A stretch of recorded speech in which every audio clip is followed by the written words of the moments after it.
Merhaba arkadaşlar, kanalıma hoş geldiniz. Bugün sizinle beraber aklınızdaki kişi bugün hayatında neler yaşıyor ve siz neler yaşayabilirsiniz? Bunlara bakacağız.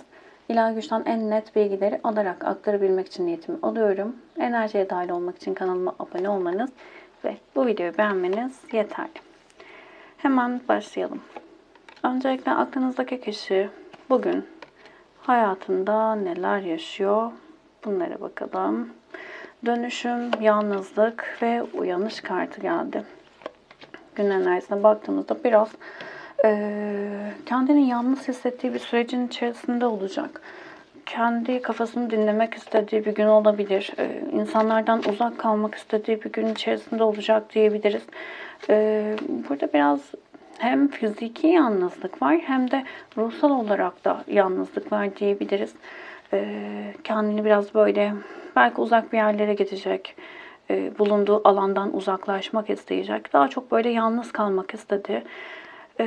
Ve hayatındaki bazı şeyleri yavaş yavaş değerlendirip görmeye başladığı bir durum içerisinde olduğu için bu değerlendirmeleri yaptığı bir gün olacak diyebiliriz. Ciddi şekilde hayatında değişim ve dönüşümün olması gerektiğine dair bir düşüncesi var aklınızdaki kişinin. Birazcık da yalnızlık ona iyi gelecek. Bunu hissediyor, bunu düşünüyor diyebiliriz. Mutluluk, ihtiras, bilge, mücrimiyet ve hasret kartı geldi. Şimdi genel olarak konusu pişmanlık olacak. Ciddi bir uyanışın içerisinde. Pişmanlıkla beraber aslında daha doğrusu pişmanlığı tetikleyen duygu özlem duygusu olacak. Mutlu olduğu, tutkularının olduğu, yanında iyi hissettiği, ihtiras kartı derin ve güçlü istek, coşkudan, tutkudan bahseder bize. Bu konularla ilgili, bu tür duyguları hissettiği kişiyle ilgili bazı pişmanlıklarının olduğu ve bunları değerlendireceği bir gün olacak diyebiliriz. Çok ciddi bir özlem var ve bu özlem, bu pişmanlıkla beraber çok net bir şekilde daha olgunca düşünmeye başladı. Daha net bir şeyleri doğru değerlendirmeye başladığı bir gün olacak diyebiliriz. Mutluluğa karşı ciddi bir özlemi var ve artık yalnızlıktan çıkıp mutluluk enerjisine geçmek, o dönüşümü yaşamak isteyen bir aklınızdaki kişi var diyebiliriz. Bir taraftan tutkularıyla sınanıyor. Tutkularını yaşamak istiyor. Yanında olmak istediği kişiyle ilgili harekete geçmek istiyor ama bir taraftan da ciddi bir yalnızlığa doğru çekilme durumu var. Yalnızlık korkusu olabilir.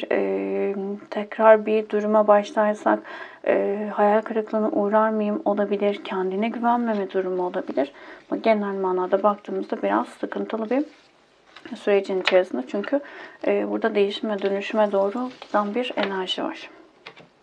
Şimdi ayrıntılı olarak bakalım.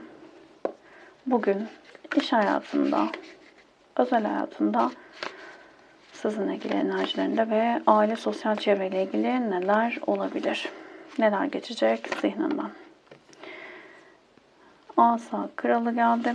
Şimdi iş hayatıyla ilgili baktığımızda artık harekete geçme enerjisi içerisinde ama burada parasal konuların dışında birazcık böyle istek ve arzularına yöneldiği bir sürecin içerisinde olacak. Yani burada artık tamam para kazanmak güzel, önemli ama hem tutkularımı, isteklerimi, hayallerimi gerçekleştirebileyim hem de paramı kazanayım da bir durumun içerisinde. Değnek kralı artık daha sıcak, dürüst yaklaşmaktan ve bilgelikten bahseder. Bu zamana kadar bu aralar çok mikrofonum düşüyor. Kusura bakmayın. Şimdi bu zamana kadar böyle çok geri planda kalmış olabilir. Kendi gücünü, kendi yeteneklerini böyle arka plana atmış olabilir aklınızdaki kişi. Bu süreçte artık kendi gücünü göstermesi gerektiğine dair bir inanç içerisinde biraz zorlanan bir enerji olabilir. Yani iş hayatında zorlandığı bir süreçten geçiyor olabilir ama buradaki o zorlanan deme sebebim çevresindeki insanlar onun hayatında, iş hayatında biraz sıkıntılı bir süreç ortaya çıkarıyor olabilir. Burada artık güçlenmek istediği ve kendi gücünü ortaya koymak istediği bir sürecin içerisinde diyebiliriz. Yansıtma ve ruh ikisi kartı geldi. Şimdi yansıtma eş zamanlılıktan bahseder, bütünlükten bahseder. Ruh ikisi kartı da uyumluluk, arkadaşlık ve en iyi hayat arkadaşlığından bahseder. Burada açıkçası iş hayatıyla ilgili bu alana baktığımız için şimdi burada net güvenebileceği, kendini görebileceği, kendi gibi olan birileriyle iş yapma isteği içerisinde bir ortaklık kurmak istiyor olabilir. Ya da iş hayatındaki ekip arkadaşlarını değiştirmek istiyor olabilir. Burayı kendi durumunuza göre alın, iş hayatıyla ilgili. Kendi iş durumu nasılsa aklınızdaki kişinin. Buradan artık çevresinde ortak çalıştığı kişilerin kendisi gibi olmasını isteyen, yani işte onun gibi tutkularıyla çalışan, daha çok böyle onun gücünü de görecek, onun farkında olacak kişilerle yol almak isteyen bir aklınızdaki kişi var. Uyumu yakalamak istiyor ve ciddi bir adım atma isteği var diyebilirim. Bir tutku, o tutku ateşi vardır ya, o ateş yanmış içinde. Şimdi sizinle ilgili neler yaşayabilir dediğimizde para kralı, yalnız ve iyi dilekler kartı geldi. Şimdi tılsım kralına baktığımızda güvenilir ilişkilerden ve güvenden bahseder. Yalnız kartı terk edilmiş, yalnız kaybolmuş. İyi dileklerde rehberleriniz her zaman yanınızda, koruma ve sevgi. Şimdi şöyle söyleyebilirim. Enerji olarak tamamen kopmuş gibi görünüyor olabilirsiniz. İletişiminiz hiç olmayabilir. Bazılarınızın az da olsa iletişimi olabilir ama burada şöyle bir şey var. Güven duygusunu sizinle ilgili hissediyor. Nasıl? Evet, bir yerde bir korkusu var ama size karşı çok net bir şekilde o bekliyor. O beni sever, o beni bırakmaz, o benden vazgeçmez dediği bir güvenin içerisinde. Şimdi bakın, resme baktığınızda da birçoğunuz bunu hissedeceksinizdir. Çok evet, yalnızlık içerisinde sorunları olabilir, ilişkinizle ilgili sorunlar olabilir ama ciddi bir güven durumu var. Çünkü genel olarak şöyle söyleyeyim, yani genel olarak derken birçoğunuz için, birçoğunuzun aklındaki kişi için birbirinizin kadersel olarak karşısına çıktığınızı ve bazen hani ya biz kavga da etsek, gürültü de etsek, işte ayrılsak da yine barışırız gibi bir ilişki durumu olur ya. Böyle bir durum var ve size karşı çok net bir güven var. Yani o beni bırakmaz. İşte terk eder gider, bir süre benimle iletişime geçmez ama o oradadır. Bırakmaz da diye bir güven var size karşı. Bu bir bakıma iyi, bir bakıma kötü diyebiliriz. Bu güveni hissediyor olması. Şimdi bu güveni bilip o da aynı şekilde işte ayrı bile olsanız sanki ilişki devam ediyor gibi de hayatına devam edebilir. Böyle bir bakış açısı sağlıklı olabilir, yani iyi olabilir ama örneğin sizin orada olduğunuzu, sizin onu hiçbir zaman bırakmayacağınızı düşündüğü için, kendi hayatıyla ilgili her şeyi yapabileceğini düşünüp işte nasılsa beni kabul eder gibi bir bakış açısı varsa orası biraz sıkıntılı olabilir. Ama daha çok böyle ben şey hissettim. İyi bir güven var burada. Yani tamam, ben işte sorunlarımı çözeyim, o orada bekliyor, ben geleceğim gibi bir bakış açısı olabilir birçoğunuz için. Şimdi aile ve sosyal çevreyle ilgili neler yaşayabilir dediğimizde Kılıç Kraliçesi, burada şunu da söyleyeyim atlamadan, özür dilerim. Bu alandaki güven ama harekete geçmesini birazcık engelliyor. Yani özellikle işte arayacak mı, gelecek mi gibi sorularınız varsa, ki vardır, birçoğunuz için burada bu güvende olma durumu, güvenilir alanın içerisinde olduğunu bilme durumundan kaynaklı onun harekete geçmesi, eyleme geçmesi, aradaki sorunları çözmesiyle ilgili birazcık zamanı uzatıyor olabilir. Şimdi gelelim sosyal çevreye, aileye. Kılıç Kraliçesi, kaçmak ve ilahi zamanlama. Özellikle ben burada Kılıç Kraliçesi'ni bir kadın olarak daha çok hissettim birçoğunuz için. Tabii ki kolektif bir açılım. Hepinizle uyumlu olmayabilir ama şimdi Kılıç Kraliçesi aklınızdaki kişinin hayatında olan anne olabilir, ablalardan biri olabilir, iş hayatındaki bir kadın olabilir, sosyal çevredeki arkadaşlardan biri olabilir. Daha çok böyle değişken yapıya sahip biri olabilir, çok fazla konuşan olabilir. Şimdi burçlar değişiklik gösterebilir ama Güneş ya da yükselen burcu Kova, İkizler, Terazi. olan biri olabilir. Ama genel manada birazcık fevri, daha çok böyle akıl üzerinden hareket eden, çok fazla konuşan, araştıran enerjilerde biri olabilir. Ama fevriliğinin olduğunu da söyleyebiliriz. Kaçmak ve ilahi zamanlamayla beraber şimdi bu kişiyle ilgili bazı sorunları olabilir. Bu kişi biraz aklınızdaki kişinin hayatına sorunlar getiriyor olabilir ve bu yüzden bu kişiden kaçma enerjisinde olabilir. İşte aile hayatında mesela diyelim ki ablasıdır bu kişi. Yani bu kişiyle ilgili sorunlar yaşıyordur ama kavga etmek istememesinden kaynaklı daha çok böyle kaçma enerjisinde olabilir. Bunu siz olarak hissetmedim açıkçası. Buradaki kılıç kraliçesi dediğim gibi aileden bireylerden biri olabilir. Aile gibi gördüğü arkadaşlardan biri olabilir ama onun ciddi şekilde sabrını zorlayan bir enerji ve bu yüzden de daha çok aklınızdaki kişinin kaçma, uzaklaşma durumu aktif. Şimdi onun hayatında bunlar oluyor. Siz bugün neler yaşayabilirsiniz? Bunlara bakalım. Yeni başlamak, yeniden başlamak, haberleşme, gözlem. Ciddi şekilde başlangıç enerjisindesiniz. Artık bir şeylerin düzelmesini isteyen bir enerji içerisindesiniz. Haberleşmeyi çok istiyorsunuz.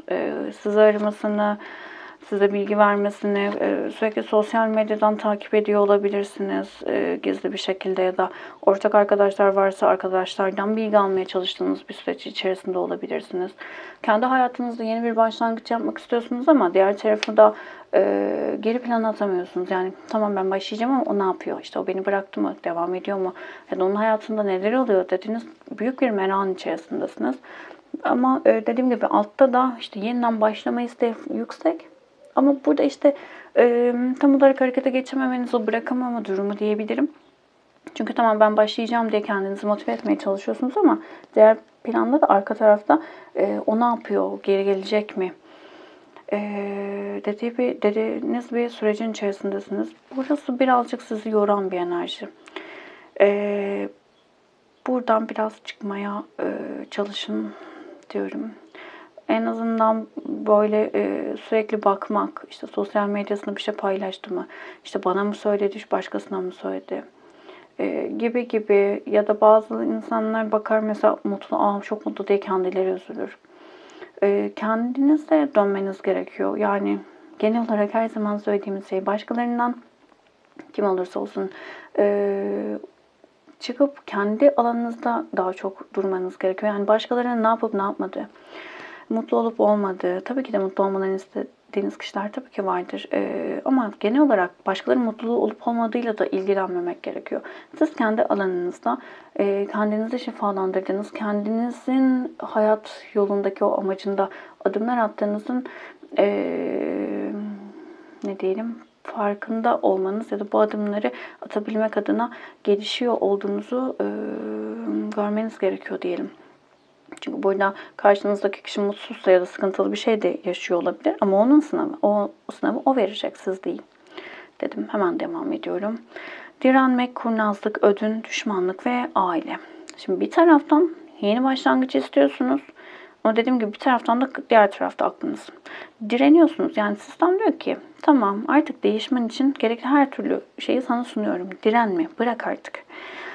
Daha çok böyle duygularını gizleyen bir enerjidesiniz. Kurnazlığı kötü hissetmedim açıkçası. Bu daha çok haber alma isteği, merak etme isteğinden kaynaklı. İşte belki arkadaşlarınıza soruyor olmanız ya da daha çok arkadaşlar gibi değil de sosyal medyadan böyle bakıyormuşsunuz gibi bir durum olabilir. Biraz böyle yok ben seninle ilgilenmiyorum yapıp arkadan çok ciddi bir merakın olduğunu söyleyebiliriz. Bugünün enerjisinde. Bu sizde şunu yaratıyor işte. Bir tarafta çok fazla ödün verebilirim. Ya seninle tekrar başlamak için her şeyi yapabilirim. Diğer taraftan da onun adım atmaması ya da onunla ilgili belki gördüğünüz bazı şeyler sizde öfke ve nefret oluşturuyor. O yüzden buraya çok dikkat etmeniz gerekiyor. Bağlanma stillerinize bakmanız çok çok önemli. Burada çünkü birazcık öfkenin yüksek olduğunu söyleyebilirim. Yani biraz takıntılılık var. Bazı kişiler yani kaygılı bağlanma stiline sahip olan kişilerde kişilere takıntılı bağlanma olarak da söyleyebiliyor. Tabii bu herkes için değil ama bazıları kaygılanırken bazıları o kaygının seviyesini yükselttikçe o takıntı durumuna geçebiliyor. İşte o takıntı da çok hem kendinize hem karşınızdaki kişilere zarar verebilecek bir durum. Birçok kişi de bunu şöyle deneyimliyor ki bu birazcık aileyle alakalı bir duygu. Ailenizde yaşadığınız bazı şeylerin tetiklenmesi, oradaki bazı şeyleri, oradaki o bastırdığınız duyguları buradaki yaşadığınız onun işte aramaması, sormaması ya da işte güzel şeyler paylaşması buradaki o bastırdığınız o duyguyu tetikliyor. Oradaki aynı duyguyu buluyorsunuz o öfke duygusuyla. Belki ailede siz değer görmediğiniz, varlığınız çok onurlandırılmadı gibi birçok şey söyleyebiliriz buraya. Böyle bir durum oluyor. Buraya dikkat etmekte fayda var. Bunu şöyle belki ayırt edebilirsiniz. Evet, kaygılı bağlanma stiline sahip kişiler daha çok böyle şey yapar. Normalde çok sakinlerdir, iyilerdir, çok uyumlulardır aslında ama kaygıları tetiklendiğinde o tetiklenmeyle beraber birazcık öfke ve yapmaması gereken şeyleri yapan enerjilere geçerler. İşte yazılmaması gereken şeyler yazılır. Kavgalar edilir, hiç durmadan böyle işte sayıştırılır, şöyle yazılar yazılır uzunca vesaire vesaire. Ama bazıları da bunu kötü enerjiye dökebilir. İşte etrafındaki insanlara, hayatındaki kişiyle ilgili açıklarını söylerler, kötü şeyler söylerler. Hatta bunları yaptıktan sonra çoğu zaman çok utanırlar yaptıklarını ama işte mesela annesini telefonla ya da işte giderek taciz ederler diyelim, zorlarlar, çevresindeki insanları zorlarlar gibi bir sürü şey olabilir. Bu da ciddi bir sıkıntı ortaya çıkarabilir. Çıkarır hatta öyle söyleyeyim çünkü zaten o öfkesi, sinir geçtiği anda yaptıklarına bin pişman olur. O yüzden lütfen bu alanlara dikkat edin. Böyle bir şey varsa hiç yapamazsanız internetten girin bağlanma stilleri diye yazın. Güvenli bağlanma stilleri değiştirilebilen şeylerdir. Yani hayatınıza güvenli bağlanma stiline sahip biri girdiğinde size o kaygıyı hissettirmediği için sizi de yavaş yavaş o kaygılılıktan alır, güvenli tarafa doğru çeker. Ama bu tabii ki güvenli bağlanmaya sahip birinin kaçıngan ya da kaygılı biriyle beraber olduğunda da bazı şeylerin tetiklenme durumunu ortaya çıkarabilir. Ama çoğunlukla zaten güvenli bağlanan birini kaygılı bağlanma stiline sahip biri seçmez. Ona şey gelir, çok parlak gelmez. Kaçan daha parlak gelir. Acılarını o gösterir çünkü. 1, 2 ve 3 olarak kart seçin lütfen. Kartları almadan. Bir tane de peri mesajı. Bunu alalım. Güzelleşmek. Lotus çiçeği perisi deneyimleyerek öğrenmenizi ve hayatınızın veya başkalarının belirsiz alanlarına içsel ışığınızı dökmenizi söyler. En sonki çektiğimizde de sanırım bu gelmişti. Burada öyle bir şey ki çok güzel bir enerjiniz var. Bu güzel enerjiyi başta kendi hayatınız olmak üzere çevrenizdeki insanlara aktarmanız gerekiyor. Kendinizi bastırmayın. Negatif enerjilerle ışığınızı söndürmeyin. Güzel enerjilerde kalmaya çalışın. Tabii ki zorlayıcı süreçler ya da zorlayıcı kişiler, enerjilerle karşı karşıya geleceksiniz ama işte orada zaten farkı ortaya koymamız gerekiyor ya. Lütfen kendi içinizdeki ışığın ve güzelliğin farkına varın. 1, 2, 3 olarak kart seçin. Bugünün mesajı, biri seçen arkadaşlarım. Durgunluk, sanrı, serbest durumları kontrol etmek. Günün enerjisinde daha az kontrol etmeniz gereken bir sürecin içerisine girecek olabilirsiniz. Birçoğunuz ama kontrol duygusuyla ilgili çok kontrolcü yapınız olabilir. Mükemmelliyetçi bir yapınız olabilir. Bu alanla ilgili şifalanabileceğiniz, bu alanla ilgili göremediğiniz şeyleri görmeye başlayacağınız bir sürecin içerisinde olabilirsiniz. Güzel bir şifa enerjisi var kontrol duygusuyla ilgili. Bugün biraz şeyi de hissettirdim. Çakra dengeleme yapabilirsiniz. Solar plexus çakrayı çok böyle çekti bana o alan. Biraz böyle sarı ağırlıklı bir gün geçirmenizde fayda olabilir. Sarı bir şey giyebilirsiniz. Sarı bir kalemle bir yerinizi çizip o sarıya bir süre ara ara bakabilirsiniz. Hayatınızda güzel bir enerji oluşturacak olabilir. Sarı dediğim gibi solar plexus göbek çakramız diyelim. Göbek deliğimizin hemen altında yer alır. Bu çakra ile ilgili güzel enerjiler, güzel durumlar ortaya çıkabilir. Bugün biraz bu çakra üzerine çalışmanızda fayda olabilir ilgilenen arkadaşlar için. İkiye seçen arkadaşlarım. Ego, gurur, kıskançlık, gardını indir ve para üçlüsü geldi. Şimdi tılsım üçlüsü doğru yolda gitmekten bahseder bize. Arayışın son bulmasından bahseder. Şimdi günün enerjisinde size şunu söyleyebilirim. Sistem size diyor ki her ne yapıyorsan, ki iş hayatı olarak daha çok ben hissettim. Ya da hedefleriniz, isteklerinizle ilgili olabilir. Doğru yolda olduğunuzu, ancak burada bu doğru yolda giderken biraz egonuzun size engel olduğunun mesajı var diyebilirim. Burada korkular da devreye giriyor olabilir. İşte başarısız olursam, yapamazsam, şöyle olursa, böyle olursa gibi. Bu korkular da egodan kaynaklı olabilir. Ama sistem diyor ki doğru yoldasın, çok güzel gidiyorsun. Arayışın son bulduğu sürecin içerisindesin. O yüzden egonu bastır. Bastır demeyelim, egonu kontrol et. Dengele. Üçü seçen arkadaşlarım. Kupa ası, dönüşüm, atılım, yeniden icat, bir sonraki seviyeye hazırız. Siz de kalp çakra çalışabilirsiniz. Şöyle, kupa ası artık sevgiyle dolu güzel bir döneme girişin habercisidir bize ve burada sanki sevgiyi almakla ilgili sorunu olan arkadaşlarım artık yavaş yavaş yani sevgiyi alamayan kişiler sevgiyi almaya başladıkları bir sürece doğru girecekler. Sevildiğinizi hissettiğiniz, değer verildiğini hissettiğiniz bir sürecin içerisindesiniz. Yavaş yavaş bunun sinyallerini alacaksınız ama ben daha çok burada aile gibi hissettim. Ailenizle güzel bir gün geçirebilirsiniz. Aileyle ilgili böyle sevildiğinizi hissettiğiniz bir süreç olabilir. Bazılarınızda aileyle ilgili şifalanması gereken durumlar varsa, değişip dönüşmesi gereken, işte aileden sevgi alamadığınız diyelim, çalışmalar yaparak şifa çalışmalarıyla bu alanı şifalandırmış olabilirsiniz. Çok güzel bir enerji. Aktif, şifa olsun yeni çalışma yapacak olan arkadaşlara. Çalışma yapanlar da böyle devam etmeli bence. Çok güzel bir enerji ortaya çıkmış. Ciddi bir dönüşüm var ve bu dönüşüm buradaki o yarayı kapatma, yarayı onarma, şifalandırma durumuyla beraber sevgi ve aşkı hayatınıza çekmeye başlayacağınızın habercisi. Güzel geldi.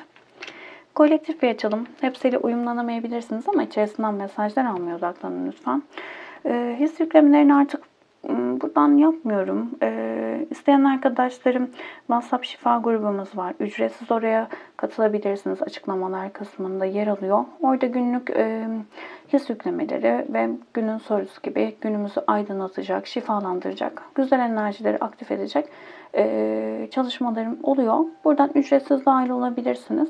Ara ara da oradan kısa kısa güzel böyle şifa çalışmaları ya da bilgileri aktarmayı düşünüyorum.